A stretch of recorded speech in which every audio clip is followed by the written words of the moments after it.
Okay, there we go. So let me make sure everybody can see the screen.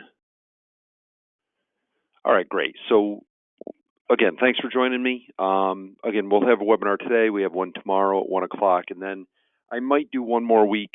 I got to decide, or we might put them on hold then until AAP is over. But we'll see. But for today, a couple things before we get started. I do record all these. If you register, you will get the recording. So if you want to watch a future webinar and you can't make it, just register and we'll send you the recording. Today we're going to talk about kind of basics for Medicare marketing and leads. I'm hitting a lot of topics, so my idea here is just to do a little bit on each topic, just to give you kind of the important points about them, so you can know kind of the basics about them and the things you need to look out for, expectations, that kind of thing. Explain them a bit, just to give you a better idea, because I get a lot of people asking what kind of leads they should do. And so I'm trying to hit a bunch of them here in one session. If you have any questions along the way, because like I said, I'm not going to get in super detail on any of them. I'll get into enough, I think, where you'll get the idea. I'm not going to get into super detail on any of them because I have so many topics. But if you have any questions, just send them into the webinar, and at the end, I'm going to answer them for you. So today we're going to talk about lead types. We'll go over, there's certainly more than this, but these are some of the main ones that people inquire about and do. These are a lot of the main ones that agents do. So we'll talk about mailers, telesales leads, Facebook leads, online leads, and lists. And then I really didn't know what category to use here, but I called it marketing. And we'll talk about retail, so under marketing, I guess more like grassroots kind of endeavors. So retail, seminars, and other events. The grassroots marketing thing has really gotten popular, which is, you'd think it was the opposite because of COVID, but it's really picked up more than it ever has. So we're going to kind of dedicate a little bit of time to those topics as well.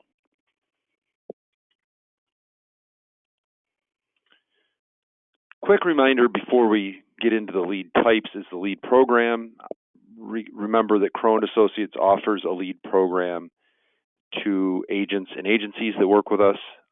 We reimburse you every month for Medicare leads, marketing, and advertising. And just to be clear, it can be any company. So if it's a lead company, if it's some kind of marketing, if it's some kind of advertising, maybe it's money for an event you're doing, as long as it's to generate Medicare sales, it's eligible. You got to have all your Medicare carriers with us, all your active Medicare carriers with us. You don't have to have all the carriers, just all your active ones have to be with Crowe. If they are, then your first 6 months of the program, we reimburse you 100% of your costs up to $500 a month. And after that, it's 50% of your costs, but still up to $500 a month paid to you. So for example, and you're in month 9 of doing the lead program, you spend $1,000, you get $500 back, and that never goes away. All the payments are made direct to you via direct deposit. This is available to everybody. So agencies to your sub-agents, as long as they're active Medicare contracts are with us. There's no commission reduction or any trick to this. There's no minimum to start it. It's available to anybody, and you still own the book. So just like we always do, you're paid direct by the carriers, new and renewal. No reduction, full street commission if you're an agency hire, of course. And this program is available. So just wanted to remind you about that. Let's start with mailers. So the first mailer I'm going to talk about is the generic mailer. So that's what I mean by that is it's just a cookie cutter mailer that one of the mail vendors does. It doesn't have your organization's name or your name on it. It is just a generic mailer. It's designed to try to get as much response as possible. The companies, the vendors, two I mentioned that are more popular right now, I think they're fairly good at it, are Lead Concepts and ARM. Those are two vendors that do generic mail for agents. You're usually going to be in the price range of $460 to $520 per thousand dropped. So you tell them the area you want, you tell them who you want to mail it to, and you pick the piece. They have generic cookie cutter pieces. You pick one and let them know how many you want to drop in the area, and they will drop them. And they'll usually run $460 to $520 per drop, and that includes everything: the cost of the mail, the piece, the cost of them getting the copy of it, the responder back to you, But again, they're generic. They're not going to build a brand for you. They are simply leads. So a generic card goes out. Maybe it's pitching dual benefits, or maybe it's a T65 mailer. It's got usually a tear-off card or some kind of reply on it. Person gets it in their mailbox. They look at it. They reply, send it, and that's a lead. So you drop 1,000, and you hope you get a good response rate. Agents drop sometimes. I have some agencies that drop 10,000 a month. I mean, there's no rule for that, but that's about what you're going to pay per 1,000. And again, Lead Concepts and ARM are two pretty good vendors for that. So there's a couple different kinds. One popular one is T65s. So if you're going to drop mail to people turning 65, I think the biggest mistake I see are, and a lot of times the vendors won't mention this to you, but the agent will say, well, let's drop mail to people turning 65 in the next 3 months or 4 months. I promise you, if you do that, your response rate is going to be very low. You're going to be looking at maybe a 1% response. So you're going to be spending $500 to get 10 responders. You get 10 pieces of mail back. Maybe 4 of them don't have phone numbers on them. It's going to cost you $500. And the reason is because if you mail T65s turning 65 in the next 3 or 4 months, everybody is mailing them. The carriers all start mailing them at 6 months out. So your mail is one piece of mail in the mailbox with 20 other pieces. And the odds of them returning yours are pretty low. If you want to get the best response on a T65, and this isn't perfect because it presents some other challenges, but the best response is going to be 8 to 12 months out. So mailing people turning 65 8 to 12 months out. And what agents usually do then is they just do those mailers consistently every single month, because obviously you can't write them until they're 3 months from the month they turn 65. So they will drop them every single month, fill the funnel, let it catch up, and then they're working those leads. But they're dropping it 8 to 12 months out, because then you can get still a 3 or 4% response rate because you're beating everybody else to it. So again, T65s, you got to go at least 6 months out. 8 to 12 is probably the sweet spot. But the challenge with that then is you got to, once you talk to them, you get to them first, you talk to them, but then you got to get them on the hook, keep them on the hook until they're 3 months from turning 65. The other challenge is your first, few months of mailers, you're not going to be able to write those people because they're not close enough yet. But after you drop it month after month, the funnel will fill up, and then you'll have activity every month. Sometimes agents will drop something different in addition. Maybe they'll do the T65s 8 to 12 months out, and they'll also drop like a dual mailer, or drop it one T65 1,000 batch for people turning 65 in the next 4 or 5 months. They won't get near the response, again, maybe 1%, but it gives them a little activity. So T65's concept is go 8 to 12 months out for the best response rate, 3 to 4%, maybe, because that's the difference between 10 leads at a 1% response and 30 or 40 per 1,000 dropped on a 3 or 4% response. Okay, also drops during AEP. So if you're going to do mail for AEP, you got to do it way ahead of time and get the drops in early. So you got to order those in like July or early August, because everybody drops mail during AEP. So you want yours to get there a little early, because if it doesn't, like for example, if you ordered a drop last week or ordered an AEP drop this week, it's going to be hitting the mailboxes the same time as everybody else's. And again, kind of the herd mentality here. If your mailer is one of 20, the odds of them returning yours are pretty low. So drops during AEP aren't suggested. I don't recommend them. You're going to get a very, very low response rate. But what you can do is do an AEP drop, but do it early, which makes sense. Okay, that's generic mail. If you want to do branded mailers, that's a little different. You'd work with, say, a Lead Concepts, an ARM, a Main Street Power Mail. It could be any mail vendor. And you would brand a mailer specific to you or your agency. So when you brand a mailer, it sounds weird, but for some reason, branded mailers don't get as good of a response rate as a generic one. They just don't for some reason. So somebody might say, well, why would you ever do a branded one if the response rate's lower? Well, because you can build something, a presence and recognition with that. So the agents and agencies that do branded mailers, they do them every single month, and they keep them local to their area. So if I live in New Fairfield, Connecticut, I would drop mail to people turning 65 maybe 12 months out, or whatever I want to do, 8 months out. Or maybe I'll do a 66 plus mailer, but I'm going to do it every single month. I'm going to drop it in New Fairfield, Sherman, maybe Brookfield, my surrounding towns, and I'm going to consistently do it every single month. It's going to be branded with my number on it, and over time, people will see that mail enough, especially the ones that are far out from turning 65. And if you're constantly dropping that to T65s or constantly dropping that to 66 plus or both, after a while they see it enough, they're going to start calling. And you got to really promote the fact that you're local and you're right next door to them. So when I see people do branded mail, it takes time, but it certainly works and it does build recognition. And I've had a lot of agencies get very big doing that, just branded mail, but always in their local area. Because that way you can really hit the area well and they see you as a local presence. The other kind of mail that people do are per reply mailers, meaning instead of dropping 1,000 and getting paid, or instead of dropping 1,000 and hoping for a good response rate, they use a company. We have a really specific deal with RGI, and they just buy the responders.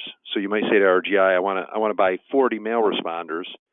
They'll try to coordinate that order so when they come in, they'll try to get you about 40. You only pay for what you get. So if they only get 30, you pay $18 a piece per mailer. But that way you know what you're getting. Now, if they go a little over on the order, you have to buy the overage. So you order 40, sometimes 45 or 46 will come in. You're going to buy 6 extra mailers, all at $18. So we have a deal with RGI. This is probably the best to use during lock-in, not during AP, because what they do is they're around $18 a piece during lock-in, but during AP they raise the price a lot because they got the same problem as we do. They have trouble getting a response. So again, you want to know what's coming in. You would do the per lead $18 a piece with somebody like RGI. And again, the strategy with mailers are the ones I just talked about above. The generic ones, you're just trying to get responses. You're not really building a brand. The branded ones, lower response rate, but you're going to build a presence over time. The other question that comes around a lot is, how do you work mail? Who does best with it? Well, a couple things. When you got mail coming in, you got to be good on the phone. You got to have a good script. It doesn't have to be anything mind-bending, but you really need to be casual. Do not be very business-like. It's got to be casual, to the point. Don't ask people how their day is going. Don't ask them if they remember sending the card in. I know some agents say that. I don't, because a lot of times they'll say they don't remember, even though you have a signed card from them. So keep it casual. We have examples of scripts, but I really think a casual approach and just kind of having a few set topics you want to hit right away with them works best. But the biggest things then are persistence and organization. By that I mean somebody who's good with mail responders, they will call that mail responder. In the first couple weeks, they'll call it 6, 7, 8 times. They'll keep calling it until they get a hold of that person. Sometimes it takes a lot. And then the organization piece comes in where when they talk to somebody, they note the conversation, they have it in a CRM, they do follow-up, and then the leads they couldn't get a hold of, they put in circulation to call them the following month, the month after that, and multiple times until they get a hold of them. So they track everything, they know who they've talked to, they make notes, they're very persistent, and they're very organized. Kind of the keys to mailers, in my mind. Okay, that's mailers. Again, if you have questions, send them into the webinar, and I'd be happy to answer them for you at the end, or try to anyway. So telesales. So a lot of telesales leads going around now. You can get them from a bazillion different sources. Domestic, if you get leads from the U.S., they're going to be a lot more than what I've listed here. This is the price for an overseas lead. These specifically are out of Pakistan. The way it works is they're calling for med sups. You tell them how many leads you want and where you want them. You got to give them a big enough area where they can fill the order. And this company specifically, they'll ask 5 set questions to the demographic you're having them call. If they say yes to the questions and say that yes, they want to talk to an agent, they will then record that call, and they'll send you the recording for you to call them back, sell them over the phone, or make an appointment and sell them. Now, they will always say these are Medicare supplement leads because you cannot cold call telesales for MA or PDP. But because they're supplement leads, believe it or not many people will actually want to supplement keep in mind, consumers don't know the difference. Most of the people out there don't know the difference between a supplement and an Advantage plan. So you'll get this lead, you'll call them back. You should listen to the recording. That's important. You call them back, and when you call them back, you're going to find out pretty quickly they probably want an Advantage plan, or they're interested in dental or vision or zero premium or over the counter. The way to compliantly handle that is you call them. You cannot call them and introduce Advantage. That's bait and switch. This is a sup lead. Call them, talk to them about Medicare. You can start talking about supplements. When they then say, well, what about dental, vision, hearing? What about the stuff I see on TV, zero premium? You would then say, okay, that's an Advantage plan. You would text or email them a scope through Sunfire, and then you can proceed with the conversation and talk about Advantage. That is how you would handle compliantly when you're calling for MedSup. But again, you are taking a risk. If you call these MedSup leads and just launch right into Advantage talk, you're taking a risk because then you're basically cold calling for Advantage. When you get these leads, you need to call them immediately, and you should call the older ones. The agents I know that work these leads really well, when their new ones come in, they call them as soon as they get them. They listen to the recording and then call them as soon as they get them. But they keep all their old leads in circulation, and they'll revisit those over and over until they get something out of them. Either tell them, people will say, hey, don't ever call me again, or they figure it out, or but they'll keep working them, the old leads, and they'll get a few sales out of those every time they work them again. What would you expect for a close ratio on these leads? I mean, they're $10 a piece, so what would you expect? Well, close ratio-wise, I would say an agent who's not good on the phone, who really doesn't know the plans well, and maybe who's slow to call them will probably close none. Your average agent closes about 10% of them. So that percentage doesn't work bad. That's $100 per sale. It's pretty good, actually. The best agents with these, our best agents, close around 20% of them, which is a great close ratio. The return on investment's incredible. They're spending about $50 per sale. But that's the range that I see. And again, if you're doing these leads, usually it's best to be using Connector or Sunfire, most likely Sunfire, because, again, you can do the scope by text, by email, and you can enroll them without being face-to-face if you choose. You could try to turn these into appointments. Some agents do that. In my opinion, it's probably easier to close them over the phone. Just my opinion. And then we're just getting ready to roll out Medicare Bot. Medicare Bot is similar to Connector and Sunfire. It is a system where it's a voice signature system from one platform for multiple carriers. So there is no text or email that you have to send. You close them by voice over the phone. Facebook leads are really popular right now. They work year-round, but they work even better during AEP. They're one of those few lead types that work better during AEP. Facebook leads are usually phone closes. Most of you are probably familiar with how that works. More or less, there's a generic kind of Medicare ad on Facebook or information about Medicare on Facebook, and you're just waiting for people to contact you. Again, usually a phone close. Now, you can use a vendor to do this. So, for those who don't know how to use Facebook well or do a paid ad on Facebook, there are vendors for this. I'll call them right out by name. We do Lead Concepts. They have a program. We've got an exclusive access to that with them. It is available. It's basically $1,000 per month. What you get for that is about $180 of that is Lead Concepts money because they're setting everything up for you and doing all the ads. And then about about $800 of that goes towards the actual paid ad cost. So it's a vendor. They will set everything up for you. They'll run the ads for you. You just pay them the money, and then the leads come in. And usually they generate one or two a day on Facebook. And again, they'll work better during AEP. We have another company that we work with. What they do is they set everything up for you. They have template ads that you can use, and they charge you $80 a month for that, and then you pay for the budget of the paid ads. So maybe you want to do a budget of $10 a day, $5 a day, whatever you want to do. They get it all set up. They give you the templates. They even do, I think, 3 ads for you a month, but you'd probably want to do more on your own, but they give you the whole format for it, and it's $80 a month. So that's a good program. Now, I wrote do-it-yourself down there. Obviously, if you know Facebook well, know how to do paid ads, then, and you can go on Facebook and look and see these kind of ads I'm referring to. If you can do it yourself, that's the lowest cost way. Facebook makes it fairly straightforward of how to do this, how to get to the specific demographic you want, the area you want. You've got to have the ad, which you can look at other ads to get ideas, or you could use, for example, the $80 a month vendor and see their ads to get ideas. But if you can learn to do Facebook yourself and you want to do the work, obviously that's going to be your lowest cost. In my opinion, it's even worth it if you need to take a class or a course and pay for it even on how to do paid ads on Facebook. It would make sense long term because that way you could do your own Facebook campaigns. Okay, enough about Facebook.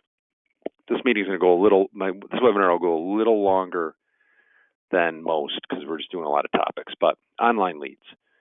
So if you buy an online lead, the way it works is the consumer prospect goes online. They think they're getting a Medicare quote. They enter all their information to get the quote, hit send, and nothing happens. They don't get a quote. And that's because their information's just been sold as a lead, either exclusively to one agent or to up to 6 agents at once. Those are online leads. So send their information in. They think they're getting a quote. They don't get it. And then a company's selling you that as an online lead. Again, you can buy exclusives or shareds. If it's a shared lead, basically it's being sent out to 6 people at once. Exclusive, it's just coming to you, but exclusives are never really exclusive because the average consumer goes on to multiple sites at the same sitting to get a quote. So they might send you that exclusive lead, but they might click on the site of another company that's doing shared leads. So they're usually not that exclusive. The key to these with online leads is being set up for them and calling them immediately. And when I say immediately, I mean like a second when it comes in. Calling it 10 minutes later, 5 minutes later, no good. Somebody else is going to get them. You need to call it the second it comes in. It's best if you have a CRM for this. If you have a CRM, you can have these leads come right to your CRM. You can do text notification. You can do click to call. Anything you can do to get your call out to them quicker than everybody else, because whoever gets them first is usually the person that wins. I skipped over one point, search versus paid. When you buy online leads, not only can you buy shared and exclusive, but you can buy search leads versus paid leads, meaning you can buy leads where they're just from pure search. People going on Google or Bing and just searching for Medicare information or a quote, and that lead is given to you. That's considered a better lead than a paid ad lead. Paid ad lead is when you search on Google, the first 2 or 3 results you see aren't real. They're paid ads. So when you buy leads, you can either get ones that are true search, or you can get ones that was just a paid ad that somebody clicked on. The search ones are better, but they also cost more. And again, I used Radius Bob as an example of a CRM. There are a million of them out there. Just Radius Bob is right now one of the hotter ones that people are using a lot. When you do online leads, you got to track everything because you will get bum leads. You will get crap leads where the people put in the wrong phone number, where they were looking to buy a house, or their kid put the lead in. You got to track all of those, and the bad ones you can send back to the lead company to get a replacement lead. Some of them will cap how many replacement leads you can get per batch, but nonetheless, for every bad lead that you send in, you're going to get another lead, so it'll help your overall return. That part's important. A lot of people don't do that. They don't bother to track it. They don't send their bad leads back in, and over time, not sending your bad leads back in for replacements is going to wind up costing you a lot of money and greatly lower your return on investment when you're doing this.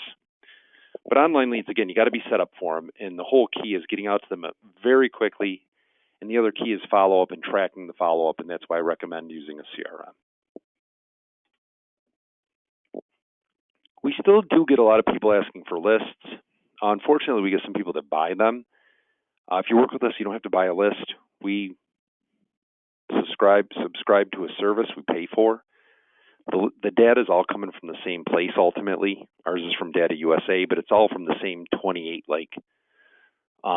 info points. So a list is a list really, as long as they're fresh from one of the vendors. Ours are. So if you need a list to call on, these are call lists I'm referring to for med subs. We can run you one. You just got to let us know what you want. Hey Ed or teal. Give me I want a list of people in Kentucky turning 65 for the next 12 months. We'll run it for you. Or I want a list for just these counties. It'll be DNC compliant, so it's do not call compliant. And again, we'll give it to you at no cost. The idea of just like with a ruler or looking on your computer and just manually dialing a list, it can work. It is just incredibly time consuming. So I suggest if you're going to call on a list for subs, maybe you ask us for a list of people 66 plus, 66 to 70, for example, and you're going to call on supplements to try to replace people's supplement with a lower cost supplement. You really, in my opinion, need a predictive dialer to do this. So predictive dialer means you upload that list into the dialer, and it's all automated. It'll call out. There's 1 to 4 line to 5, I think, line predictive dialers. It'll call 4 lines at once. It greatly increases your pace of calling. Greatly increases it, about 3 times in most cases. And when somebody answers, it'll put them live on the phone, and your screen will show you who you're talking to, what the phone number is, so you don't call them the wrong name. And it will log everything and keep track of it. You can put it in a round robin. So as you're calling through lists, it'll put it back in the order, so that number won't come around again. You won't call them again by mistake, unless you're trying to. And for lists, again, we can do T65. You can pretty much tell us whatever you want, or you can do a 65 plus list if you want. And again, you can't cold call for Advantage and Part D, so this would be for med subs. But we can run them for you for free is the bottom line. All right, we're going to talk about retail now. So, and again, seems like there might be some questions coming in. I'm going to answer those at the end for you here in about 10 minutes. So retail works. It's proven to work. An example of that is everybody that had Walmarts last year paid $500 for the Walmart, and they could get $250 back if they did their reporting. This year, Walmart's went up to $1,500 for the store. And I was of the opinion that we would have a lot of agents not in stores this year. We had more agents take stores this year. They took all of them, in fact, that there was no openings left. They were gobbled up. So what that tells you, if somebody's willing to pay $1,500 for a Walmart, especially somebody who was in it the last 4 or 5 years, the reason is because they work, and they do work. So retail works. Walmarts tend to work the best because they have the most foot traffic. CVS and Walgreens can work, but if they don't have the foot traffic, then it's problematic. So if you got a CVS or Walgreens with good foot traffic, then that's fine. There's a specific way to run a store, and the best example I can give there is I had a couple years ago an agent in a Walmart. They sold, I think, 3 or 4 plans at AEP in Walmart. They said, the store isn't very good. They gave it up, and I had another agent take that same Walmart, and the following year they wrote like 80 plans there. The difference wasn't the store. It was the same store. Nothing had changed. It was how the agent was working the store. So there's a pretty set kind of way to work a store well when you're doing retail. And the first thing is the hours. You got to put the time in. So if you're going to work a store, Walmart says their minimum amount of hours is 20, but the people I see succeed there are putting in 30 or 40, sometimes more. They're going there on weekends if there's times on the weekends when the store is very busy. But they put the time in and their hours are consistent. So everybody at the store knows when they're going to be there and they're there. What they usually will do their first couple of weeks, they'll be at the store a lot. They'll try to find out when there's the most senior populations in there, what times of day, what days of the week. And they'll make sure then they're there those times. But they always are reliable and they have consistent hours and they're there week after week and put the time in. Your table also makes a big difference. And if you think about this, it's pretty logical. If you see a person sitting at a bare table when you're in Walmart, probably nothing's going to really attract you over to that table. I mean, there's really not a big reason why you'd want to go there. But if that person's got a bunch of giveaways, cool ones like giveaways they bought at the store, candy, other interesting things, maybe discount RX cards, various things that make it attractive to come to the table, well, that table then is going to be more appealing and you'll get more people coming over. Location of the table is obviously very important. Walmarts are pretty standard now where they give you a good location either near the front of the store or near the pharmacy. CVS and Walgreens, you got to negotiate that with the manager.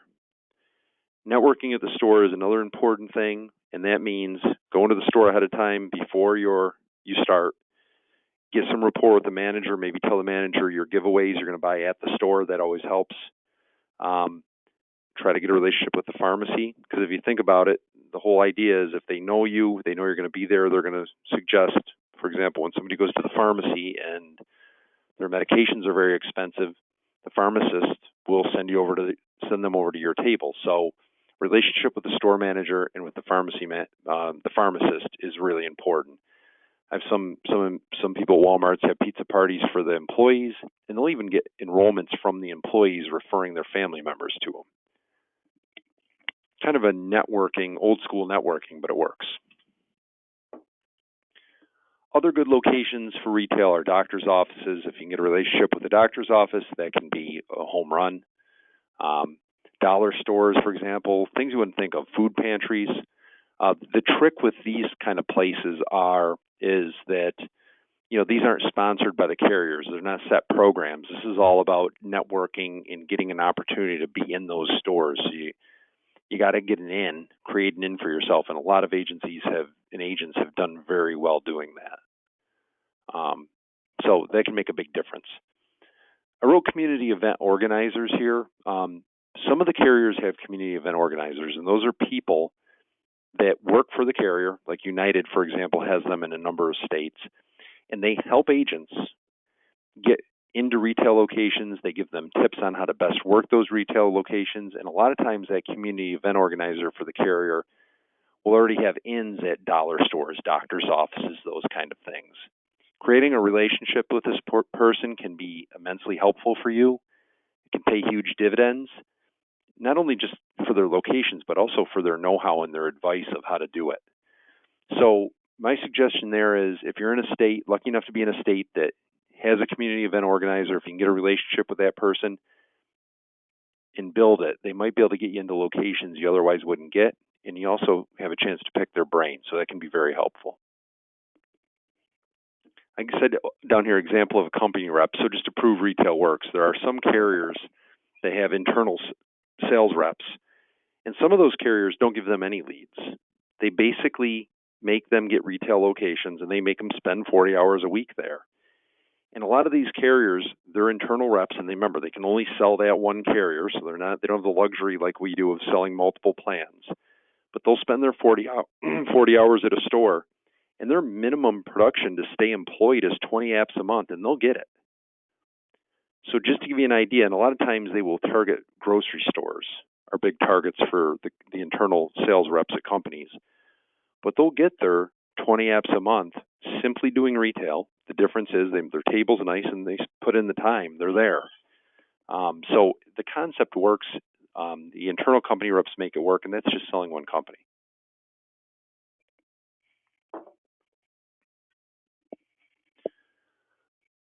Going to hit seminars quick for a minute. You have obviously educational, just a couple quick things with educational seminars.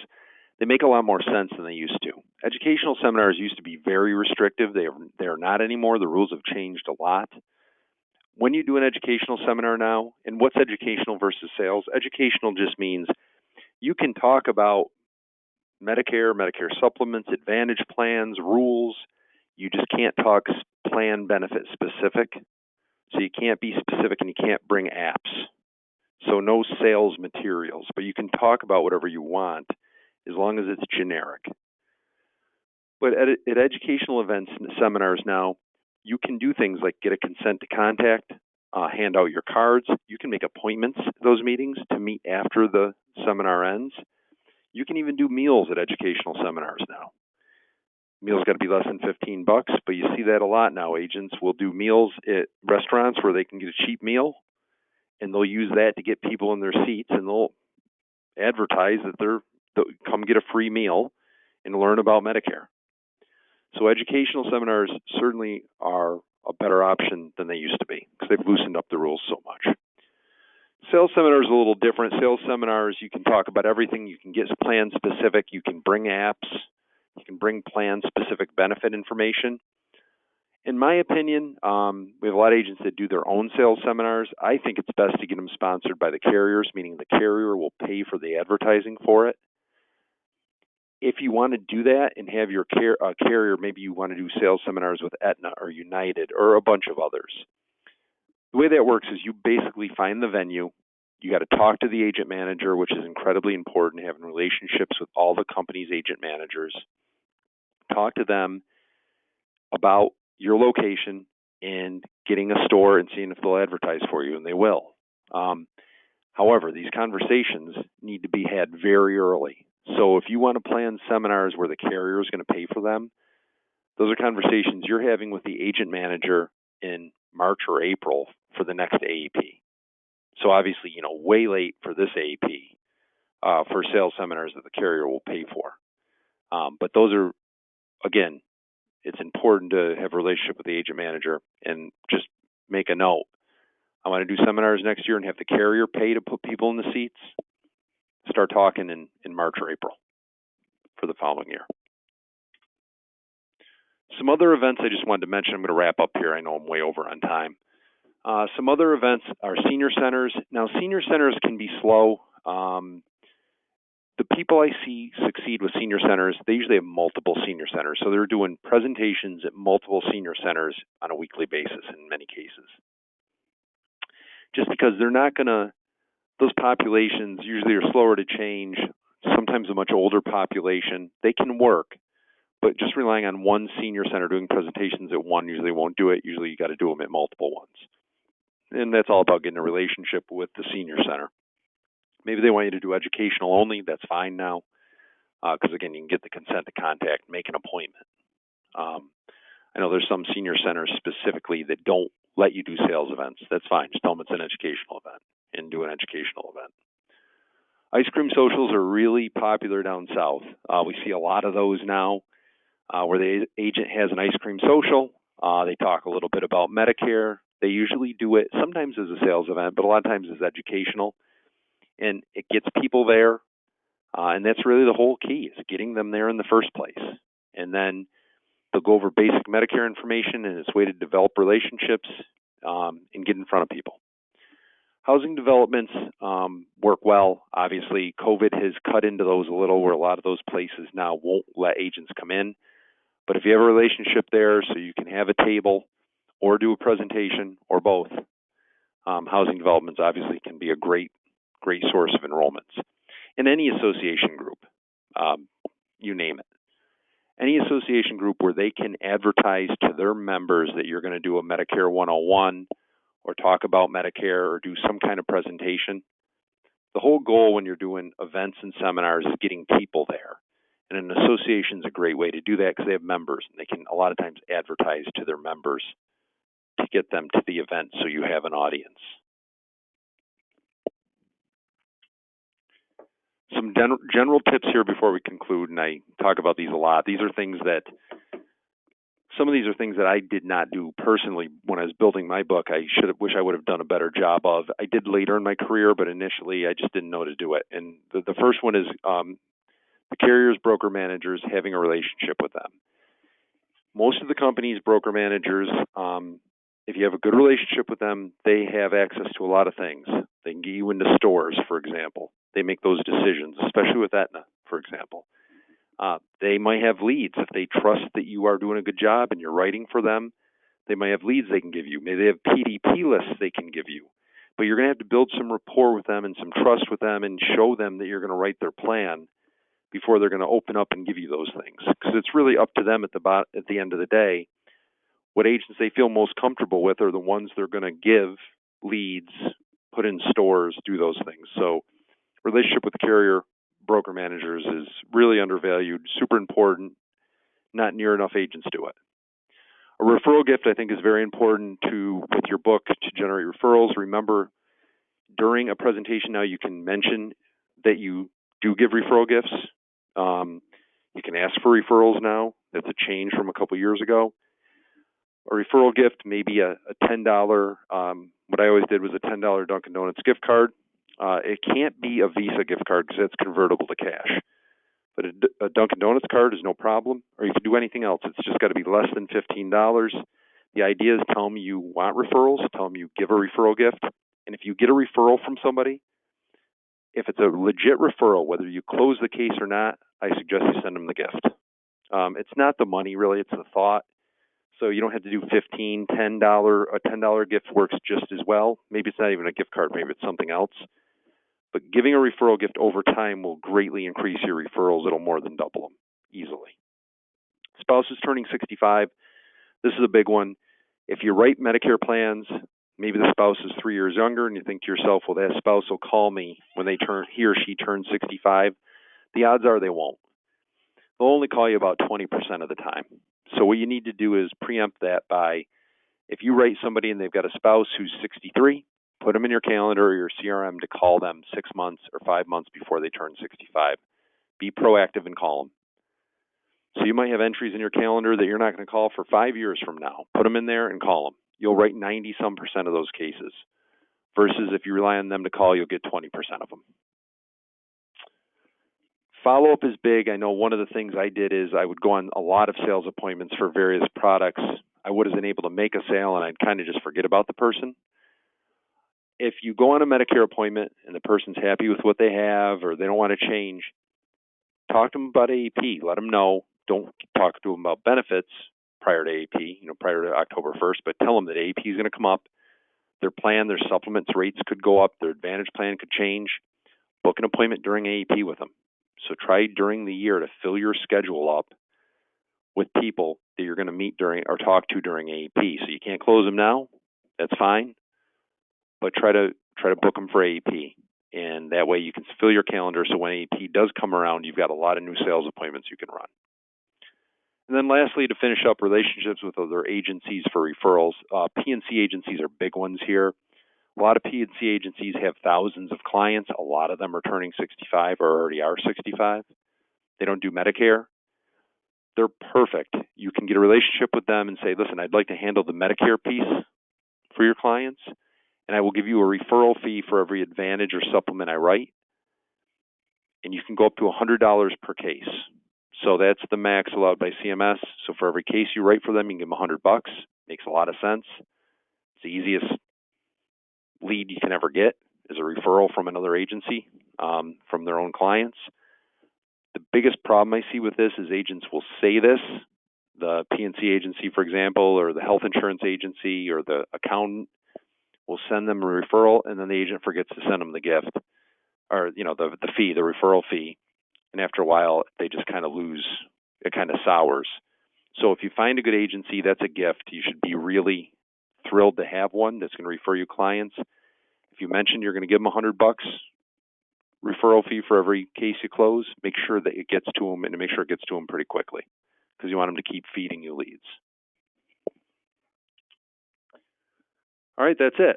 Quick run through, not quite as quick as I wanted. I went a little over there, I realize. But I appreciate you joining me today. Let's see if we have any questions. We have a few. What is RGI's website? Actually, off the top of my head, I don't know, but I can tell you, we could look that up for you for sure. You can call the office here. You could call Pinnacle and get the site. RGI, they do bulk orders through Pinnacle because their minimum order is huge. So you'd have to coordinate that through Pinnacle anyway to get the lead order size down to something reasonable. Let's see. Do you recommend any other cost per lead vendors besides RGI? They are tied up in my area. I don't know any others. That's why our relationship with the RGI is so unique because very few companies are willing to do a cost per mail responder. They're the only ones I know of. If anybody knows of any others, please let me know. I'll call them and I'll try to negotiate a better price with them. Obviously I've got some buying power with myself and Pinnacle, and I'll try to get them down on the price for agents that work with us. But they're the only ones I know of right now. The per reply mailers, is there a minimum? Yeah, Pinnacle does a piggyback on this, so I think the minimum is 20. RGI Direct, the minimum is gigantic. But through Pinnacle, you can get access, and I think the minimum order is 20. Do they leave voicemails? I'm sorry, I'm not sure when that question came in when I was talking. Not sure of the context. That's pretty split. I would say the majority of agents don't leave a voicemail. I know some that do. The majority don't, though, leave voicemails. How much is a Facebook course? Oh, it's all over the board, depending on what they give you. But it is a good investment to know the ins and outs. It would take some time, be a little bit of a labor of love, but it would take some time to figure it out. But if you got good at it, you could do it on your own, and the cost would be very reasonable, and it is a great way to generate leads. But as far as the cost of a course, I've seen all kinds of variation in cost depending on what they give you, but it shouldn't be that much. I mean, to answer your question, if somebody wants $1,000, it's a little much. What's a good predictive dialer? Okay, so we use Prospect Boss. They used to be salesdialers.com, but we use Prospect Boss. But you can simply Google sales dialers. We have a discounted rate with Prospect Boss, so I think it's pretty competitive. But a simple Google search can find a bunch. You just want to check them for pricing and what you get. Our Prospect Boss, I think, you're going to be looking at $60-$70. But again, we can send you that link if you want to see our sponsored site, because I think our price point's pretty good on it. Looks like that's all we have. I think. Yep, that's it. Okay, I appreciate everybody joining me today. Thank you very much. Do another webinar tomorrow at 1 o'clock. And then I'll decide if we're going to do some next week as well. That'd probably be our last week for a while, I think, because it's so close to AP now. But if we do, you'll see the invites. They'll be sent out. Thanks. I hope you have a great day, and thanks for joining.